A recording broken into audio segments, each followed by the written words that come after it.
You don't need to go to Niagara Falls when you can eat some Brian balls.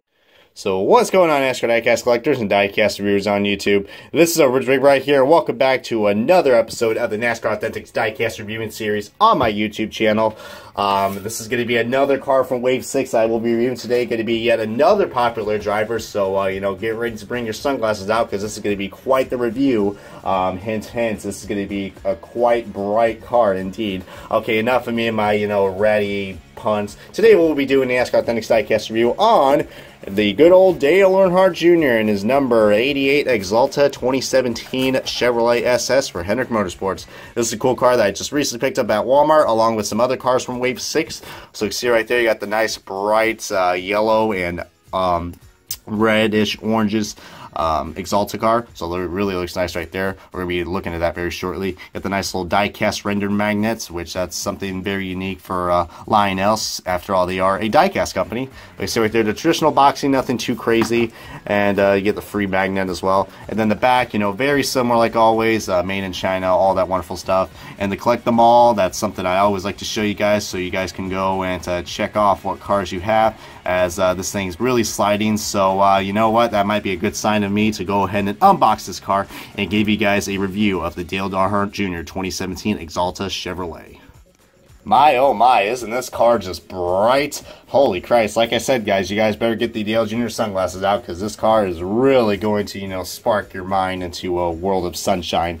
Anyways, enough of my, rhyming puns, which they have no rhythm whatsoever.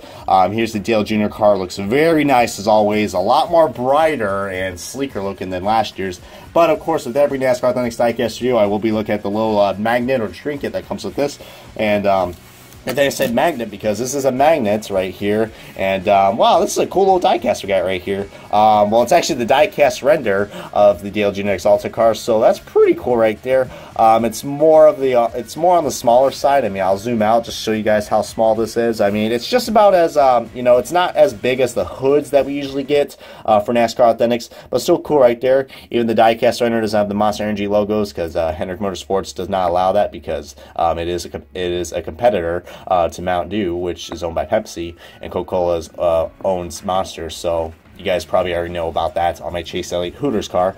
But yeah, pretty cool diecast magnet. I just wish it was just probably a little bit more bigger.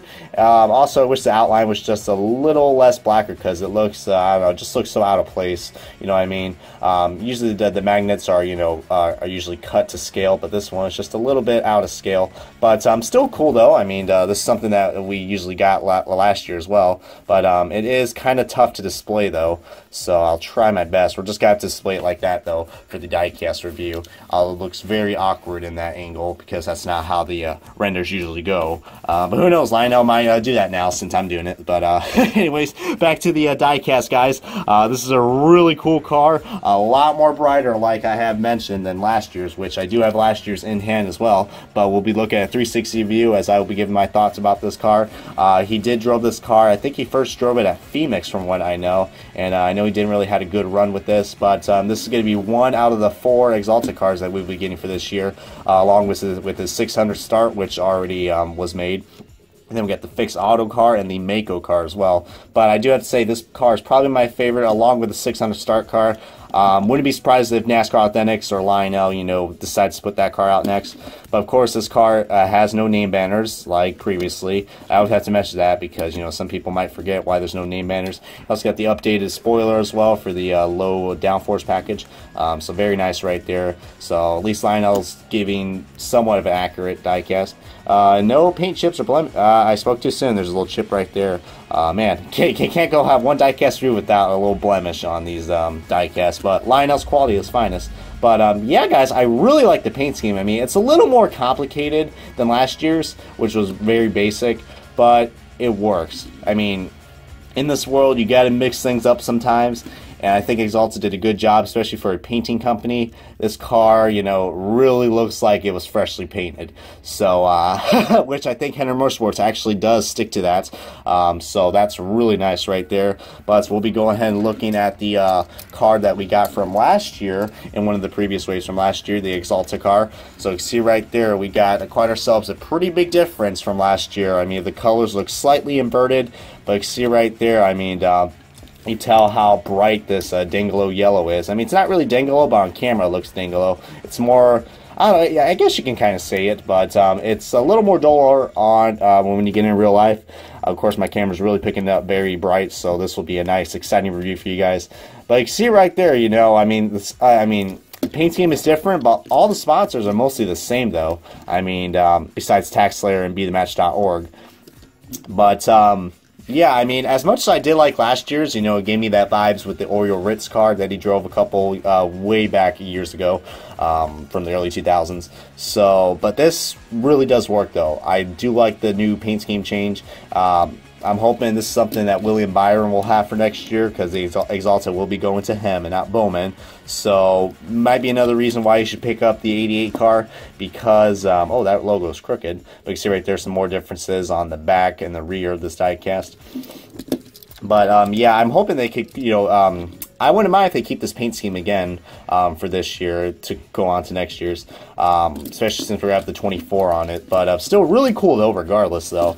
And, of course, the main difference of this car, it has name banners. Man, I remember these days when we had name banners. Oh, Lionel, I love you so much. I still love NASCAR Authentics, but, man, I just wish we go back to the name banners. But, man, a really cool-looking car. Like I said, this car is like a sunshine. It's like a bright sunshine on wheels, and I'm sure a lot of people are going to pick up this diecast as well. You know, depending what other Axalta cars we'll be getting for this year, I'm assuming we're going to get the 600 Start and maybe the Fixed Auto. Who knows? You know, Lionel loves pushing out Dale Jr diecast, so I wouldn't be surprised if we get all the Axalta cars produced in the NASCAR Authentics form. But one more thing I got to say about this diecast, I would highly recommend getting it, because like I previously mentioned, it will be the last time we will see the 88s on the Axalta car. Yeah, so so that is cool that Lionel has produced both Axalta cars and the 88s. I would recommend getting them both if you could find not only this car, but the car from last year as well. But I do like the changes, though. The gray 88 works really nice on this diecast, and this is probably something I recommend for any Dale Jr. fans out there, guys. This is the second, I think this was also the second Dale Jr. car that we got produced for this year for NASCAR Authentics, which the Nationwide car, which I just recently reviewed. So that really cool right there. So it's going to look very nice with the Nationwide car. And other than that, guys, this has been a NASCAR diecast review of Dale Earnhardt Jr.'s 2017 Axalta Chevrolet for Hendrick Motorsports. If you guys enjoyed this video, please give it a good comment, like. If you guys have not already, I highly encourage you guys to subscribe to my channel for any more of the latest NASCAR Authentics videos to come. But until then, guys, this is Original Big Bri signing off. Thank you guys so much for watching, and I will see you guys in the next NASCAR Authentics diecast review.